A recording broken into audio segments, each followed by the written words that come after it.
Baik, tadi kita sudah mendengar pendapat dari Dr. Ibi, dari Pak Al-Qadri juga, karena memang dia pernah merasakan juga. Nah, tadi permasalahannya adalah stigma.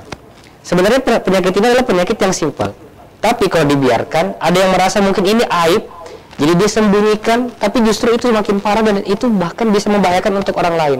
Dari Pak Dodi seperti apa? Ya, ini kalau kita berbicara tentang stigma, ini menarik. Iya. Bisa jadi Celebes TV harus sediakan 1 malam, Pak, talk show untuk ini. Karena apa? Karena memang untuk mengurai stigma itu bukan seperti membalik tangan gitu. Cukup sulit untuk sekali lagi penyakit kusta ini penyakit purba kan? Iya. Dari zaman Adam dan Hawa ini sudah ada. Gitu. Iya. Tapi permasalahannya kenapa stigma itu tetap ada gitu? Bahkan fobia terhadap kusta itu besar sekali gitu. Itu pertanyaan yang utama yang harus kita bahas dulu.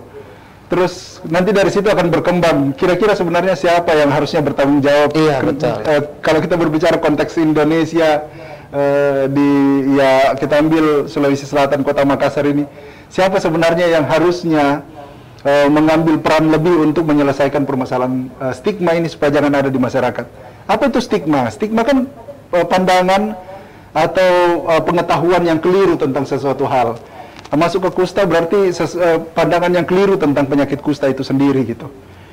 Saya begini, itu tadi disampaikan ada 2 stigma ya. Iya. Stigma masyarakat, ada self stigma, stigma atau internalized stigma, stigma dari dalam diri orang yang pernah mengalami kusta sendiri.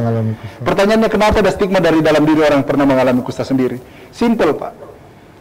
Dulu sebelum sebelum mereka kena penyakit kusta, mereka adalah masyarakat kan? Betul. Setelah kena kusta, mereka adalah masyarakat yang pernah mengalami kusta gitu. Nah, artinya apa? Waktu mereka masyarakat sama seperti kita, Pak. Fobianya itu sama. Iya. Tapi ketika ini bicara psikologi, ketika dia kena kusta, itu langsung beribu, bukan cuma stigma saja, tapi tuduhan. Kenapa saya gitu? Iya. Kenapa dalam keluarga saya cuma saya gitu? Betul. Kenapa harus seperti ini? Bagaimana sekolah saya kalau dia masih muda? Semua pertanyaan itu langsung muncul. Bagaimana sekolah saya? Bagaimana teman-teman saya bully saya? Tidak. Bagaimana keluarga saya dikucilkan? Tidak. Kalau dia laki-laki atau perempuan masih muda, saya bisa menikah tidak? Itu kan budaya biologis Makassar ya. Saya bisa menikah tidak? Nah, itu semuanya langsung muncul dan itulah yang dikatakan self stigma gitu. Oke. Siapa yang harusnya menyelesaikan ini? Kalau saya sebenarnya stigma di masyarakat ini harusnya clear dulu gitu. Harusnya selesai. Agak berat juga ya sehingga stigma ini. Sehingga ketika kita berbicara self stigma, itu harusnya tidak terjadi gitu. Iya. Tidak boleh terjadi self stigma. Jadi waktu orang itu terkena penyakit kusta, tidak boleh dia sebenarnya mengalami stigma. Kenapa? Begini. Waktu dia siapa sebenarnya yang mengatakan bahwa dia kusta? Iya. Sebenarnya kalau kita berbicara HIV/AIDS, ada konseling itu ada 2, pra-konseling dan ada post-konseling. Nah, harusnya ketika kita berbicara kusta, hal ini juga mekanisme ini dilakukan. Sebelum dia dikatakan bahwa dia kusta, harusnya ada pra-konseling dulu dikasih informasi apa itu kusta semuanya begini, bahwa tidak ada masalah sebenarnya. Ketika dia dikatakan ya ada terjadi, harusnya kan dia ini dirawat gitu. Iya. Supaya self stigma ini tidak tumbuh. Jadi kalau umpamanya dipermasalahkan orang yang pernah mengalami kusta ini yang harusnya tidak boleh ada self stigma. Kalau saya ini yang penting. Nah, memang Permata organisasi dari Pak Al-Qadri ini memiliki peranan yang sangat penting sekali karena mereka membantu untuk orang yang pernah mengalami kusta ini bisa bangun. Iya. Dari permasalahan semangat lagi ya gitu. Self confidence itu kepercayaan dirinya semuanya dibangun untuk bisa tumbuh dan setelah itu akhirnya bermuara di dinas koperasi. Akhirnya kalau kita lihat sebenarnya ini teman-teman yang sudah bangkit dari kematian, kalau bahasanya Pak Al-Qadri, mereka ini yang sudah bangkit dari kematian gitu, artinya yang sudah mulai bangun, menata hidup kembali dan akhirnya mereka coba untuk bisa mengakses. Nah, permasalahannya adalah sebenarnya di luar sana, Pak, masih banyak. Ini yang kita lihat kan fenomena yang hanya ada di perkampungan kusta. Iya. Tetapi banyak yang tidak di perkampungan kusta, ini yang sebenarnya punya masalah yang sama. Dan mereka ini tidak tercover. Kalau kita berbicara disabilitas, ya bolehlah saya katakan saya Ketua Komisi untuk Disabilitas Kota Makassar, Pak. Okay. KDD sampai hari ini belum digantikan, Pak. Yeah. Dan data disabilitas itu masih sangat minim sekali. Data orang pernah mengalami kusta ini masih sangat minim sekali. Tadi pun kita dengar data yang ada itu hanya diambil dari RT RW. Yeah. Padahal yang sebenarnya kan harusnya pendataan yang secara formal, Pak. Yang harusnya ada bagaimana permasalahan yang ada. Yeah. Nah itu yang harusnya kuesioner-kuesioner itu yang harusnya dipenuhi dulu, baru kita lepas ke masyarakat gitu. Nah data-data ini pun juga itu menurut saya kita masih harus coba untuk membenahi gitu. Sehingga kita bisa tahu betul klik bahwa apa sebenarnya permasalahan yang ada. Yeah, betul.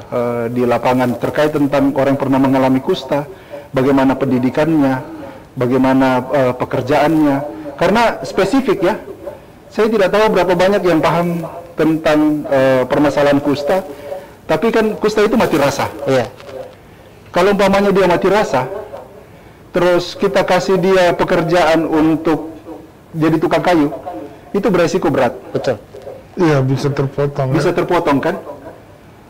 Nah, itu yang perlakuan spesifik yang seperti itu yang sebenarnya harusnya dibangun. Ini yang dikatakan berkebutuhan khusus itu, gitu. Kita tidak mau mendiskriminasi lagi gitu, bahwa ada kelompok masyarakat seperti ini. Tetapi kalau kita berbicara inklusi, SDGs itu no one left behind. Yes. Harusnya ini semuanya apa namanya, inklusi ya. Harusnya semuanya kita tidak berbicara integrasi gitu, kita berbicara inklusi gitu. Yang harusnya semuanya itu masuk di dalam ranah ini. Baik. Luar biasa. Panjang ya kalau kita ngomong stigma. Tapi saya ke Pak Juhansa dulu. Pak Juhansa, memang ini cukup berat ya kalau untuk para penderita kusta, apalagi masa pandemi COVID-19. Sebelum pandemi aja mungkin mereka confidence-nya udah turun banget nih. Tambah lagi pandemi datang. Nah, kalau dari Pak Juhansa sendiri, adakah mungkin hal-hal yang ingin disampaikan terkait dengan bagaimana ini kita tetap memperhatikan kondisi ekonomi kita juga karena pandemi COVID, tapi kita juga harus memperhatikan kusta ini juga walaupun simpel tapi bisa mematikan juga kalau dibiarkan. Silakan Pak. Ya, saya kira sebagai pemerintah ya, upaya-upaya yang dilakukan ada kan sosialisasi, ada kuratif, ada pencegahan, ada itu ya. Begini, masyarakat yang pernah mengalami penderita kusta ini, yang pernah mengalami penyakit kusta ini, itu kan dalam pandangan kita semua sama ya. Jadi perlakuannya harus sama sebenarnya. Tidak boleh ada eksklusivisme begitu. Yang paling penting adalah buat kita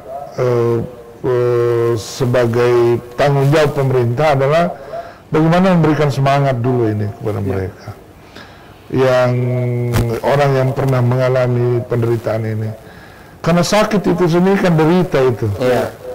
Nah, jangan sampai derita ini terbawa dia sampai dia selesaikan hidupnya di dunia. Itu semua kita berdosa, bukan hanya pemerintah. Nah, oleh sebab itu, bagaimana cara kita menyelesaikan penderitaannya ini? Minimal dengan memajukan ekonominya. Ketika ekonominya maju, saya kira akan ada hal-hal lain yang bisa terselesaikan dalam kehidupan berikutnya.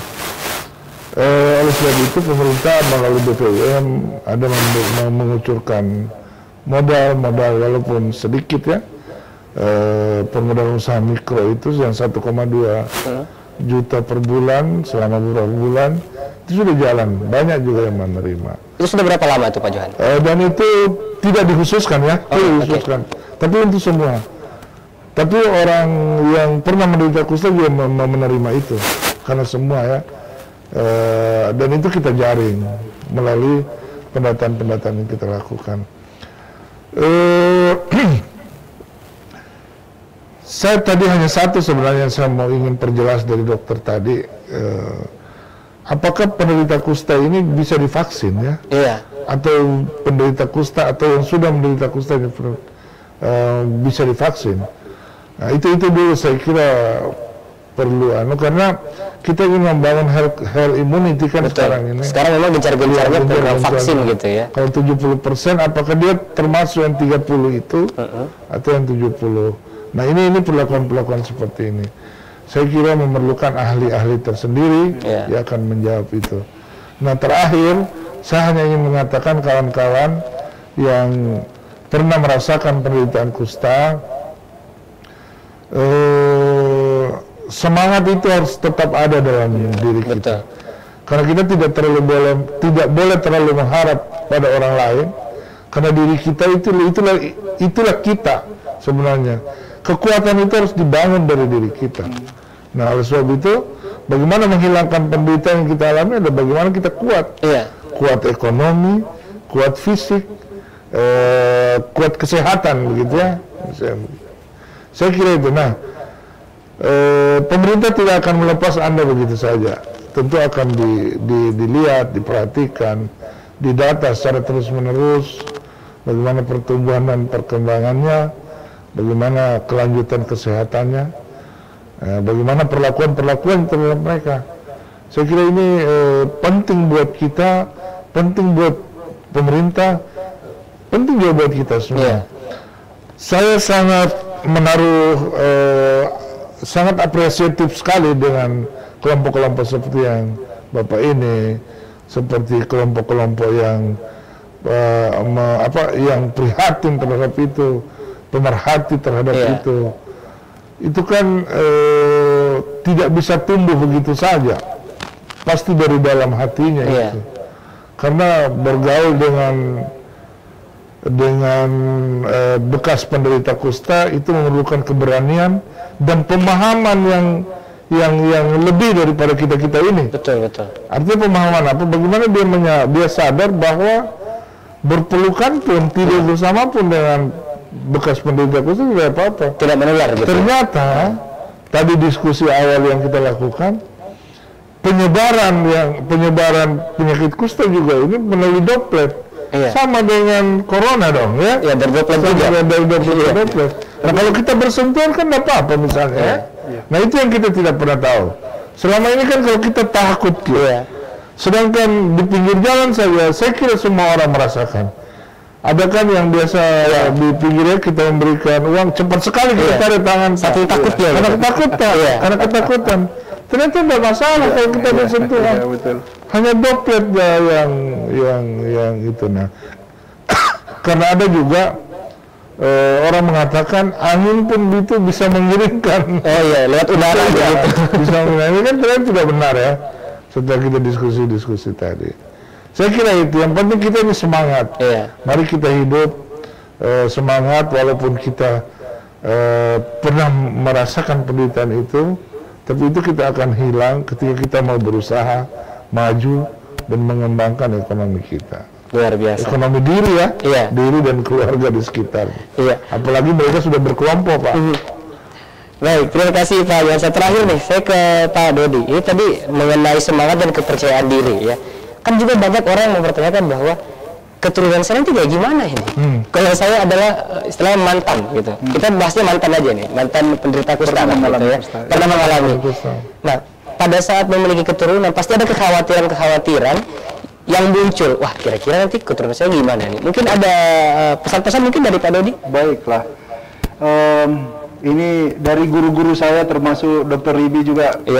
Beliau kusta itu bukan penyakit kutukan. Kusta bukan keturunan. Bukan karena guna-guna. Bukan artinya kusta adalah penyakit yang disebabkan oleh sebuah bakteri yang namanya Mycobacterium leprae. Kalau tadi yang dikatakan TBC kan Mycobacterium tuberculosis. Jadi Mycobacterium leprae, dan oleh karena itu kita tidak perlu takut tentang keturunan gitu. Ada satu cerita di Bekasi, si pasien ini, penderita ini, dia berobat sampai ke luar negeri, sampai ke Singapura, jual semuanya, semua jual tanah apa semuanya jual untuk berobat. Ternyata tidak sembuh-sembuh. Baliklah ke Indonesia dengan satu kesimpulan, ini guna-guna. pergilah ke dukun. Iya. Ternyata dukun di Bekasi itu lebih pintar daripada dokter di Singapura. Yes. Karena dia langsung katakan bahwa Pak, saya punya pengalaman keluarga saya seperti ini. Iya. Jadi Bapak ke puskesmas saja, pergi ke puskesmas, periksakan diri di puskesmas, obat kusta yang namanya MDT itu gratis di puskesmas. Bapak ke sana saja. Jadi dia lebih pintar, si dukun ini lebih pintar gitu. Jadi obat kusta itu ada di puskesmas gitu. Yes. Tersedia secara gratis di Kota Makassar ini. Semuanya itu sudah tercover. Ya memang ada masalah juga pasti tentang pengobatan apa yang kami dapatkan saat ini. Kalau tidak salah, mungkin ya Dokter Ribi pasti paham sekali. Untuk anak itu, untuk PB itu cukup terhambat. Penderita Pak ya? Iya, untuk pengobatan Pak, untuk obatnya. Tetapi setidaknya untuk saat ini kita tidak perlu lagi datang seperti ke perkampungan kusta, tapi obat kusta ada tersedia di puskesmas secara gratis, dan itu bukan obat gratisan, bukan obat murahan, itu obat paten dari luar negeri. Kita dapat bantuan dari WHO, dan akhirnya Tapi diberikan gratis kepada penderita ya? Diberikan secara gratis. Luar biasa berarti. Kalau tidak cukup mahal, kalau tidak salah cukup mahal biaya untuk pengobatan ini per bulannya. Salah satu bentuk perhatian pemerintah juga gitu ya kepada penderita kusta gitu.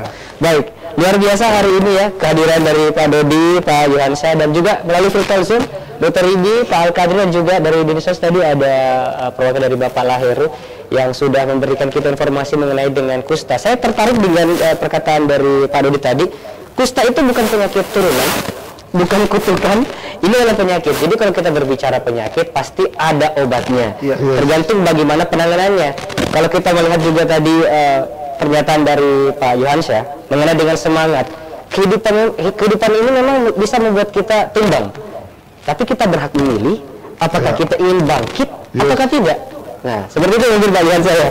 Baik, luar biasa, terima kasih Dr. Ribi, Pak Al-Kadri, dari Dinsos juga Pak Laheru, dan Pak Dodi, Pak Yohansyah yang sudah hadir bersama kita membahas bagaimana penanganan kusta di tengah pandemi COVID-19 ini. Semoga selebis people di luar sana semakin paham terkait dengan penyakit kusta ini, karena memang penyakit kusta ini adalah penyakit yang simpel, tapi jika dibiarkan kita teledor, maka itu akan membuat istilahnya kita mati rasa begitu. Dan itu pasti tidak enak banget gitu kalau mati rasa hidup di dunia ini. Baik, terima kasih atas perhatian Anda. Saya Devi Brian, pamit undur diri. Assalamualaikum warahmatullahi wabarakatuh. Waalaikumsalam.